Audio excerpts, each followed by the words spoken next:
History के chapter number 9 the making of regional culture को हम पढ़ेंगे। इसमें हम देखेंगे कि किस तरह से डांस और लिटरेचर का हमारे यहाँ डेवलपमेंट हुआ, किस तरह से भाषा का विकास हुआ।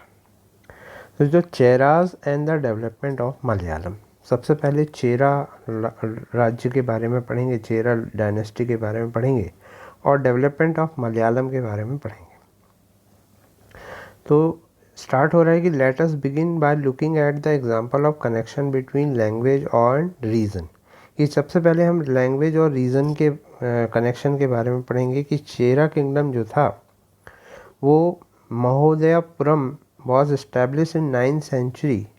9th सेंचुरी में इस्टेब्लिश हुआ था Chera kingdom south western part of peninsula, जिसको हम प्रेजेंट डे में केरला के नाम से जानते हैं। इस जगह पर मलयालम बोली जाती है। तो यही चेरा रूलर्स जो थे, इन्होंने मलयालम लैंग्वेज को और स्क्रिप्ट को उनके इंस्क्रिप्शन में इंट्रोड्यूस किया था। ये सबसे पहला एग्जाम्पल है यूज़ ऑफ रीजनल लैंग्वेज का ऑफिशियल रिकॉर्ड में सब कॉन्टिनेंट में। मतलब इंडिया में यदि कहीं पर ऑफिशियल रिकॉर्ड में लोकल लैंग्वेज की शुरुआत हुई तो वो मलयालम से हुई। At the same time Chera also Drew up सांस्कृतिक ट्रेडिशन, इन्होंने सांस्कृतिक ट्रेडिशन को भी जारी रखा। टेम्पल थिएटर जो केरला का था which is traced to this period borrowed stories from Sanskrit epic. तो जो भी उस समय में संस्कृत एपिक थे उनकी जितनी भी स्टोरीज थी उनको इन्होंने थिएटर में लिया।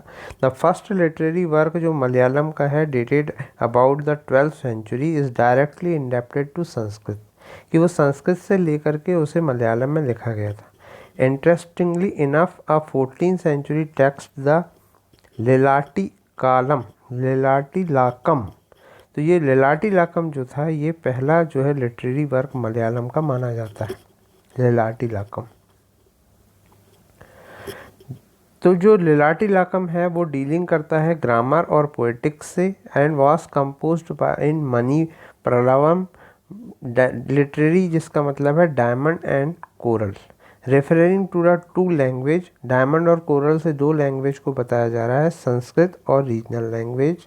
रीजनल लैंग्वेज मतलब Malayalam. Rural and religious tradition, अब किस तरह से रिलीजियस ट्रेडिशन जो थी या धार्मिक चीज़ें थी वो किस तरह से शासकों से रिलेटेड थी, अब हम उसके बारे में पढ़ेंगे। In other region regional culture grew around religious tradition, कि जो भी वहाँ पर रिलीजियस ट्रेडिशन थे उसके आसपास रीजनल कल्चर की शुरुआत हुई। जैसे बेस्ट एग्जांपल जो इस प्रोसेस का है वो कल्ट ऑफ जगन्नाथ है, जगन्नाथ का प्रभाव है।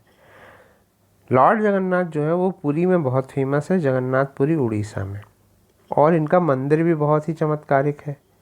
आप इनके 10 चमत्कारों के बारे में आप पढ़ सकते हैं, यूट्यूब में देख सकते हैं, जिसमें सबसे बड़ा चमत्कार ये है कि इनका जो फ्लैग है वो हवा की दिशा से उल्टी तरफ उड़ता है। तो ये एक बहुत ही साइंटिफिकली चैलेंजिंग चीज़ है। तो बेस्ट एग्जांपल है इस प्रोसेस का जो है वो कल्ट ऑफ जगन्नाथ है, जिनको लॉर्ड ऑफ वर्ल्ड के नाम से जाना जाता है। ये पुरी में थे। तो लोकल ट्राइब पीपल क्या करते थे उस जब मतलब जगन्नाथ मंदिर नहीं था उसके पहले, तो वो वुडन इमेज मतलब अपने जो देवता की एक लकड़ी की इमेज की पूजा करते थे, और लोग ये सोचते थे कि ये जो लकड़ी की जिसकी वो पूजा कर रहे हैं वो एक लोकल गॉड है। लेकिन बाद में पता चला कि वो भगवान विष्णु है। 12th सेंचुरी में जो है एक रूलर हुआ करते थे गंगा डायनेस्टी के, उन्होंने अनंत वर्मन ने, तो उन्होंने क्या किया कि टेम्पल ऑफ पुरुषोत्तम जगन्नाथ को बनाने का निश्चय किया, और सब्सिक्वेंटली जो तो इन्होंने बनाया था, अनंत वर्मन ने ये मंदिर बनवाया था। ये बहुत फेमस मंदिर है और यहाँ की एक पूरी यात्रा है वो भी बहुत फेमस। तो उन्हीं में आगे अनंग भीमा थर्ड जो थे राजा, उन्हीं की कुल के, उन्हीं की डायनेस्टी के, उन्होंने क्या किया था अपनी किंगडम को ही भगवान को समर्पित कर दिया था और अपने आप को उनका डेप्यूटी माना था। तो ये जो टेम्पल था ये बहुत इम्पोर्टेंट था उस समय में पिलग्रिमेज के लिए। तो जितने भी रूलर थे वो चाहते थे, जैसे कि Mughal, Maratha, English east India company, ये लोग सब चाहते थे कि हम इस मंदिर के ऊपर पावर को गेन करें, क्योंकि उन्हें मालूम था कि यदि वो इस मंदिर पे पावर को गेन कर लेंगे तो लोकल लोग उनको अपना राजा स्वीकार कर लेंगे। तो इसलिए रूलर्स जो थे वो इसको कंट्रोल करना चाहते थे। इसी प्रकार यदि हम राजपूतों के बारे में देखें और ट्रेडिशन ऑफ हीरोइज्म को देखें तो 19th सेंचुरी में जो रीजन जिसको मोस्ट ऑफ राजस्थान के नाम से जाना जाता है उसको पहले राजपूताना के नाम से जाना जाता था। तो ये राजपूताना क्यों कहा जाता था? क्योंकि लगभग इसमें ज़्यादातर राजपूत रहते थे, ऐसा माना जाता है। This is only partly true, और ये बात पार्टली ट्रू है, मतलब पूर्ण रूप से सच नहीं है। यहाँ पर बहुत सारे ग्रुप होते थे राजपूत के रूप में। Many areas of northern and central area, and of course there are several people other than Rajput. राजपूतों के अलावा भी बहुत सारे, लेकिन राजपूतों को उनके डिस्टिंक्टिव कल्चर ऑफ राजस्थान के लिए जाना जाता है। जो भी कल्चरल ट्रेडिशन थी वो आइडियल्स और एस्पिरेशन ऑफ रूलर के हिसाब से थी। तो कई राजपूत फैमिलियों ने 8th सेंचुरी से जो है यहाँ पर राज्य किया था। जैसे पृथ्वीराज चौहान, जिनके बारे में हम चैप्टर 2 में पढ़ा था, वो इस तरह के रूलर थे जिन्होंने यहाँ पर राज्य किया था। These ruler cherished the ideal of hero who fought valiantly.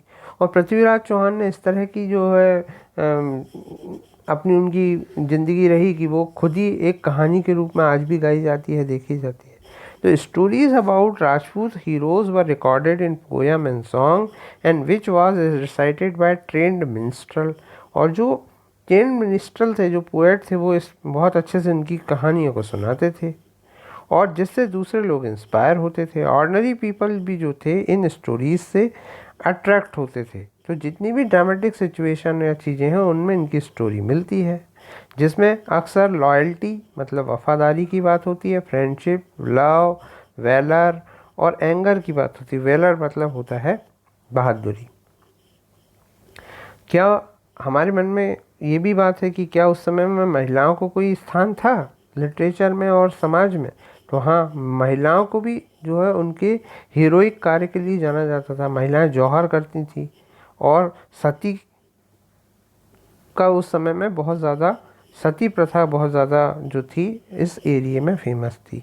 तो सती प्रथा जो थी वो एक अच्छी प्रथा नहीं थी। उसमें क्या होता था, कई बार तो महिला अपने इच्छा से जो है अपने हस्बैंड के साथ मतलब हस्बैंड की जो डेड बॉडी है उसके साथ जल जाती थी आग में, या कई बार क्या होता था समाज जो है उन्हें ज़बरदस्ती जला देता था। परंतु राजस्थान की जो महिलाएं हैं उनको इस तरह के हीरोइक काम के लिए जाना जाता था।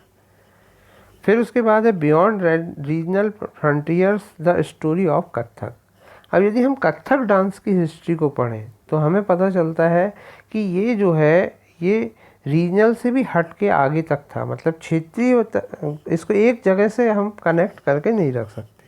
तो इन heroic tradition can be found different region in different form. The same is true of dance. Let us look at history of one dance from Kathak के बारे में हम देखें तो ये नॉर्थ इंडिया के कई जगहों से रिलेटेड है। कथक शब्द जो है वो संस्कृत से निकला हुआ है जिसका मतलब होता है स्टोरी। कथक में जो है एक कथक लोग जो थे वो एक स्टोरी टेलर की कास्ट हुआ करती थी जो टेम्पल ऑफ नॉर्थ इंडिया में हुआ करते थे।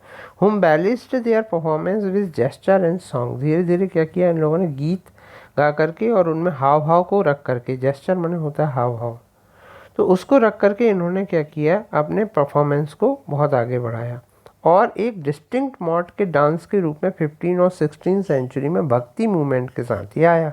क्योंकि जो रासलीला थी भगवान श्री कृष्ण और राधा की वो इसी में जो है कथक के रूप में दिखाई गई। फिर मुग़ल एम्परर ने क्या किया, जो कथक जो थी वो उसको कोर्ट में मतलब राज दरबार में उसको परफॉर्म किया, जिसके कारण वो आज हम प्रेजेंट फीचर में उसको जानते हैं। तो ये जो कथक डांस है वो दो घराना या दो परंपराओं पर आधारित है। एक राजस्थान परंपरा जिसको जयपुर घराने के नाम से जानते हैं और एक लखनऊ परंपरा। तो वाजिद अली शाह जो लास्ट नवाब थे अवध के, उन्होंने क्या किया था, इसको वाजिद अली शाह ने कथक को जो है बहुत अच्छे से मेजर आर्ट फॉर्म के रूप में डेवलप किया था। फिर क्या हुआ कि third quarter of 19th century it was firmly entrench as a dance form not only in 2 region. अब हम ये नहीं कहेंगे कि ये एक रीजन में डेवलप हुआ, ये इसने क्या किया, आज पंजाब, हरियाणा, जम्मू कश्मीर, बिहार, मध्य प्रदेश सब जगह ये फैल गया। तो इस तरह से आर्ट फॉर्म में भी क्या किया, अपनी एक हिस्ट्री बनाया। एम्फेसिस जो था वो इसमें ज़्यादातर रैपिड फुटवर्क की, जल्दी जल्दी आप पैर चलाएं, एलाबोरेट कास्ट्यूम, अच्छा बहुत अच्छा ड्रेस पहने, और स्टोरी को बड़े करने पर ज़्यादा ध्यान दिया गया। कथक जैसी कई सेवरल प्रैक्टिस जो थी, जिसको ब्रिटिश जो थे, अंग्रेज जो थे, उन्होंने ज़्यादा ध्यान नहीं दिया, परंतु फिर भी आज ये क्या है, कंटिन्यू है। और आज हमारे देश में लगभग 6 क्लासिकल डांस फॉर्म जो है बहुत फेमस है। जैसे भरतनाट्यम जो है वो तमिलनाडु का है, कथकली केरल का है, ये भी बड़ा फेमस है, ओडिसी उड़ीसा का है, कुचिपुड़ी आंध्र प्रदेश का है, और मणिपुरी मणिपुर का है। अब हम देखेंगे पेंटिंग्स के बारे में और मिनिएचर पेंटिंग के बारे में। तो दूसरी जो इम्पॉर्टेंट चीज़ जो बहुत फेमस हुई वो थी मिनिएचर पेंटिंग। मिनिएचर पेंटिंग का मतलब होता है कि जो छोटे रूप में बनाई जाती है, बहुत सुंदर पेंटिंग होती है। पहले ये पाम लीव्स और वुड पे बनाई जाती थी, और जनरली वेस्टर्न इंडिया में जैन जो थे उनके टेक्स्ट को या उनकी कथाओं के लिए यूज़ होती थी। लेकिन मुग़ल एम्परर अकबर, जहांगीर और शाहजहां ने इसको जो है पैट्रोनाइज किया, और जो भी ब्रिलियंट कलर और पोर्ट्रेट से इन्होंने कोर्ट सीन को बतवाया, मतलब प्रदर्शित करवाया ब्राइट कलर्स से, और बैटल के, हंटिंग के, और इस तरह से इन्होंने क्या किया, पैट्रोनाइज किया। ये आप देख सकते हैं मिनिएचर पेंटिंग का नमूना। देखिए कितने फाइन तरीके से इसको बनाया जाता था। तो ये जो इन्फ्लुएंस था, इसके कारण ये मतलब as a result Mughal artistic taste ने इन्फ्लुएंस किया रीजनल कोर्ट दक्कन के और राजपूत कोर्ट ऑफ राजस्थान के। तो ये फिर धीरे धीरे क्या हुआ, सब जगह फैलने लगा। Portraits of ruler and court scene came to be painted, और जो इनको देख करके, मुग़ल एग्जाम्पल को देख करके, मेवाड़, जोधपुर, बूंदी, कोटा, किशनगढ़ में भी जो है, जो राजा महाराजा थे या जो लोग भी रूलर थे, उन लोगों ने इस परंपरा को जारी रखा। अब दूसरी चीज़ जो देखने को मिलती है वो हिमालय के फुटहिल में भी ये पेंटिंग मिनिएचर देखने को मिलती है, और ये वहाँ पर डेवलप हुई 17वीं सेंचुरी में। इसको बसोहली के नाम से जाना जाता है, बसोहली के नाम से। और यहाँ पर जो सबसे पॉपुलर टेक्स्ट था वो भानु दत्त की रसमंजरी थी, जिसको सबसे ज़्यादा इसके माध्यम से मिनिएचर पेंटिंग, जिसको बसोहली के नाम से जाना जाता था, उसके दिखाया गया। तो ये यहाँ कैसे डेवलप हुई, तो नादिर शाह का जब आक्रमण हुआ था दिल्ली में, जिसने खूब सारी चीज़ें यहाँ से लूट कर ले गया था, जिसके बारे में हम अगले चैप्टर में पढ़ेंगे 1739 में। तो बहुत सारे जो मुग़ल आर्टिस्ट थे वो छिपने के लिए हिमालय की हिल्स की तरफ भाग गए थे। और यहाँ पर फिर क्या हुआ था, एक कांगड़ा करके जगह थी, तो वहाँ पर उन्होंने कांगड़ा स्कूल ऑफ पेंटिंग की स्थापना की थी, और जिसमें क्या हुआ कि एक जो है न्यू स्पिरिट देखने को मिली कांगड़ा। तो यदि आपसे पूछा जाता है कि कांगड़ा स्कूल ऑफ पेंटिंग किससे रिलेटेड है, तो ये मिनिएचर से रिलेटेड, मिनिएचर पेंटिंग्स। और इसमें क्या है, ऑर्डिनरी वुमेन और मैन और वुमेन जो है painted as well on pots, wall, floor, cloth work of art, इन सब में जो है इसको दिखाया गया। अब हम देखेंगे बंगाल के बारे में कि बंगाली कैसे डेवलप हुई, और कैसे जो है बंगाली भाषा का बहुत ज़्यादा प्रचार प्रसार हुआ। तो जैसे अभी हमने मिनिएचर पेंटिंग को देखा, जैसे हमने कथक के बारे में देखा, तो वैसे ही बंगाली के बारे में देखें। तो हम जब भी क्या होता है बंगाली लैंग्वेज की बात सोचते हैं, तो we often tend to identify region in term of language, कि जैसे हम बोलेंगे कि भाई कोई आदमी उड़िया बोल रहा है तो वो कहाँ का होगा, उड़ीसा का होगा। यदि कोई आदमी मराठी बोल रहा है तो वो कहाँ का होगा, महाराष्ट्र का होगा। तो वैसे ही बंगाली के बारे में सोचते हैं। लेकिन however what is interesting is that Bengali is now recognised as a language derived from Sanskrit. Bengali को आज हम जो जिस रूप में देखते हैं, हालांकि वो निकली किससे, कौन सी भाषा से, संस्कृत भाषा से। तो कैसे ये हुई, कब हुई डेवलप, देखते हैं। तो लगभग 4th सेंचुरीज़ में कमर्शियल जो टाइज थे वो डेवलप हुए। कमर्शियल टाइज मतलब व्यापारिक संबंध डेवलप हुए बंगाल और मगध के बीच। मगध के बारे में हमने मौर्य साम्राज्य में पढ़ा, और उस समय में संस्कृत का वहाँ पर इन्फ्लुएंस था। फिर उसके बाद गुप्ता रूलर्स जब आए तो उन्होंने क्या किया, पॉलिटिकल कंट्रोल जो था नॉर्थ बंगाल में स्थापित किया, और ब्राह्मण जो है यहाँ सेटल होने लगे। तो लिंग्विस्टिक और जो कल्चरल इन्फ्लुएंस था मिड गंगा वैली का, वो स्ट्रॉन्गर हो गया। 7th सेंचुरी में जो चाइनीज़ ट्रेवलर हेनसांग आया था, उसने ये रिलेट देखा था कि language related to Sanskrit were use all over Bengal. उसने लिखा है अपने उसमें कि बंगाल में इस भाषा, संस्कृत भाषा का यूज़ उसने देखा। From the 8th century Bengal become the centre of religion kingdom under Palas. और फिर क्या हुआ, 8th सेंचुरी में बंगाल में पाल राजाओं का, पाल वंश का राज्य रहा, और 14th और 16th सेंचुरी में वहाँ पर दिल्ली सल्तनत सुल्तान का राज्य रहा। परंतु बंगाल जो था वो सुल्तान से ruled by Sultan who were independent of ruler in Delhi, पर वो दिल्ली से नहीं जुड़े हुए थे। 1586 में जब अकबर ने बंगाल को जीता तो उसने बंगाल सूबा बनवाया। तो पर्शियन जो थी एडमिनिस्ट्रेशन की लैंग्वेज थी, लेकिन बंगाली जो थी वो धीरे धीरे रीजनल लैंग्वेज के रूप में डेवलप होने लगी। तो रीजनल लैंग्वेज और संस्कृत को मिला करके जो है बंगाली भाषा का विकास हुआ। In fact by the 15th century Bengali group of dialect, जो बंगाली ग्रुप की बोली थी, डायलेक्ट माने बोली होता है, वो कॉमन लिटरेरी लैंग्वेज के रूप में स्पोकन होने लगी वेस्टर्न पार्ट ऑफ रीजन के, इसलिए इसको वेस्ट बंगाल कहते हैं। अब आप देखिएगा कि कभी आपने ये चीज़ नोटिस किया है कि इंडिया में हम बोलते क्या हैं, वेस्ट बंगाल, लेकिन वो इंडिया के ईस्ट तरफ है। अब कभी आप सोचिएगा कि उसे ऐसा क्यों कहते हैं, वेस्ट बंगाल क्यों कहते हैं, जबकि वो तो ईस्ट में है। तो बंगाली जो है वो संस्कृत से डिराइव्ड हुई, कई स्टेज में उसका एवेल्यूएशन हुआ, मतलब विकास हुआ, और उसमें कई दूसरी भाषा जैसे पर्शियन, यूरोपियन लैंग्वेज जो थे वो उसके भी कई वर्ड जो है बंगाली भाषा में मिलते हैं। अब इसमें क्या हुआ कि जो बंगाली लिटरेचर था उसको दो कैटेगरी में डिवाइड कर सकते हैं, एक तो जो संस्कृत से लिया गया था और जो इंडिपेंडेंटली बनाया गया था। तो जो संस्कृत से लिया गया था वो क्या किया गया था, संस्कृत एपिक का जो था ट्रांसलेशन था। जैसे मंगला काव्या करके जो ऑस्पिशियस पोयम है भक्ति लिटरेचर की, बायोग्राफी ऑफ चैतन्य देव है, तो ये जो है ये काय में लिखी गई थी, ये संस्कृत से ली गई थी, संस्कृत एपिक से। परंतु जो नाथ लिटरेचर था, सॉन्ग ऑफ मायनामती, गोपी चंद्रा, ये जो था ये, और जब धर्मा ठाकुर एक भगवान है उनकी जो उनके बारे में जो लिटरेचर देखने को मिलता है, ये कॉमन धर्मा ठाकुर का जो लिटरेचर है वो बंगाल में मिलता है। धर्मा ठाकुर भगवान का नाम। तो इस तरह से क्या हुआ कि जो सेकंड कैटेगरी के जो लिटरेचर थे वो ओरली पहले डेवलप हुआ, इसलिए उसका डेट नहीं। तो इस प्रकार से क्या हुआ, इस जो बंगाल में धीरे धीरे क्या हुआ, बंगाली भाषा का विकास हुआ।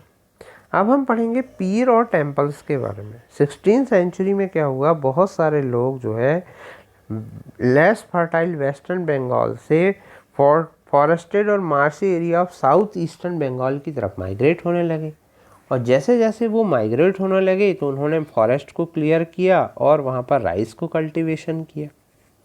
तो ग्रेजुअली क्या हुआ, जो लोकल कम्युनिटीज़ थी या ट्राइबल थी वो पीजेंट के रूप में जाने लगी। तो वहाँ पर क्या था, पीर लोग को बड़ा वो था।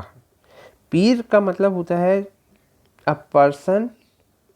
Persian whose word whose meaning spiritual guide. पीर फकीर का नाम आपने सुना होगा, तो स्पिरिचुअल गाइड को कहते हैं। तो फिर क्या हुआ कि इस्टेब्लिशमेंट हुआ मुगलों का कंट्रोल बंगाल और उसकी capital of heart of eastern delta और एट ढाका की तरफ। Official and functionaries receive the land and often set of mosque, और वहाँ धीरे धीरे क्या हुआ, मस्जिदें बनने लगी, जिससे क्या हुआ, जो रिलीजियस ट्रांसफॉर्मेशन का के रूप में इस एरिया में, ईस्टर्न एरिया में धीरे धीरे जो है रिलीजियस ट्रांसफॉर्मेशन देखने को मिलने लगा। तो फिर वहाँ पर क्या था कि कुछ लोग जो थे these were provided by community leader who also function as teacher and educator and were sometimes ascribe with supernatural power. तो वहाँ पर कुछ ऐसे लोग थे जिनके पास सुपर नेचुरल पावर होने लगा, जिनको लोग पीर फकीर के नाम से जानने लगे। आपने पीर का नाम सुना ही होगा। तो धीरे धीरे फिर क्या हुआ कि saint of Sufis and other religious personality इसमें शामिल होने लगे। तो इस तरह से क्या हुआ कि जो कल्ट ऑफ पीर था वो बंगाल में फेमस हुआ। इसलिए बंगाल का एक पार्ट में आपको, वेस्टर्न पार्ट में जो है आपको ब्राह्मण और दूसरा कल्ट देखने को मिलता है, जबकि ईस्टर्न पार्ट में आपको पीर फकीर का कल्ट देखने को मिलता है। एक और चीज़ फेमस थी एनिमिज्म। एनिमिज्म का मतलब होता है कि हर चीज़ में जो है, प्रकृति की हर चीज़ में भगवान को देखना, चाहे वो पेड़ हो, पशु पक्षी, सब में। बंगाल में जो है टेम्पल के रूप में भी बंगाल बहुत फेमस हुआ, टेम्पल बनवाने के रूप में। और टेम्पल जो था वहाँ पर 2 तरह के टेम्पल बनाए जाते थे। तो जो टेम्पल थे वो कोलू और कंसारी लोगों के द्वारा बनाए जाते थे। कोलू मतलब होता है जो तेल बनाने का काम करते थे, तेल निकालने का, और कंसारी जो थे वो बेल मेटल वर्क का काम किया करते थे। कांसा, एक ब्रॉन्ज जो होता है, उसका काम किया करते थे। तो इन लोगों ने क्या किया, जैसे जैसे इनकी सोशल कंडीशन इम्प्रूव होते गई, इन लोगों ने मंदिर बनवाने का काम शुरू किया। और मंदिर बनवाने का काम शुरू किया तो इन लोगों ने क्या किया, when local deities one worshipped in thatched हट, जो लोकल यहाँ के भगवान थे उनको जो है थैच्ड हट मतलब घास फूस की हट में, विलेज में जो है ब्राह्मण्स के द्वारा पूजा किया जाता था। तो टेम्पल जो थे फिर उनको भी इसी स्टाइल में बनाया गया। वो डबल रूफ और 4 रूफ वाले बने। डबल रूफ को डो चाला कहते थे और 4 रूफ वाले को चौचाला कहा जाता था। ये आप देख सकते हैं डबल रूफ वाला कैसा होता है टेम्पल और 4 रूफ वाला कैसा होता है। तो अक्सर आपको बंगाल में इस तरह के टेम्पल मिलेंगे। इनकी इंटीरियर जो वॉल थी वो प्लेन होती थी, आउटीरियर वॉल जो थी वो पेंटिंग से जो डेकोरेट होती थी, और इसमें डिग्री ऑफ एक्सीलेंस देखने को मिलता था। बंगाल में एक और चीज़ बहुत फेमस हुई, वो फिश। बंगाल एक रेवराइन प्लेन था जिसमें बहुत सारा राइस और फिश उगा करता था। तो ये जो यहाँ के 2 आइटम थे, धीरे धीरे इनकी भी हिस्ट्री बन गई, ये भी बहुत फेमस हो गए। इवन वहाँ तो क्या हुआ कि जो पेंटिंग या जो मूर्तियाँ होती थी उनमें जो है फिश को एक ड्रेस के रूप में भी दिखाया गया, जैसे आप इस पिक्चर में देख सकते हैं। तो इस तरह से क्या हुआ, डोमेस्टिक कंजम्पशन में, टेराकोटा ब्लॉक में, जो टेम्पलों में, हर जगह जो है, हर जगह फ़िश का बहुत ज़्यादा यूज़ होने लगा। इवन जो है ब्राह्मण लोग जो है वो फ़िश नहीं खाते, लेकिन वहाँ पर 13th सेंचुरी के टेक्स्ट में मिलता था कि ब्राह्मण भी जो है वो फ़िश को खा सकते हैं। तो इस तरह से जो है ब्राह्मण जो को भी फ़िश खाने के लिए परमिट किया गया। तो इस तरह से जो है हर चीज़ ने अपनी अपनी हिस्ट्री बनाई रीजन के हिसाब से। और इस चैप्टर में इसी बात को, हर चीज़ को उन्होंने कवर किया, चाहे वो कथक डांस हो, मिनिएचर पेंटिंग हो, फिश की बात हो, जगन्नाथ भगवान का टेम्पल हो, या बंगाल के फेमस टेम्पल। तो किस तरह से रूलर्स के हिसाब से कल्चर का डेवलपमेंट हुआ, ये चैप्टर इसके बारे में आपको बताता है। Thank you very much.